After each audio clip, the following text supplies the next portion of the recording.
فلما وضعتها قالت رب إني وضعتها أنثى والله أعلم بما وضعت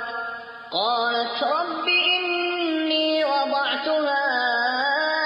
أنثى والله أعلم بما وضعت وليس الذكر كالأنثى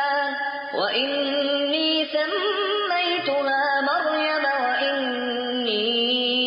أعيذها بك وذريتها من الشيطان الرجيم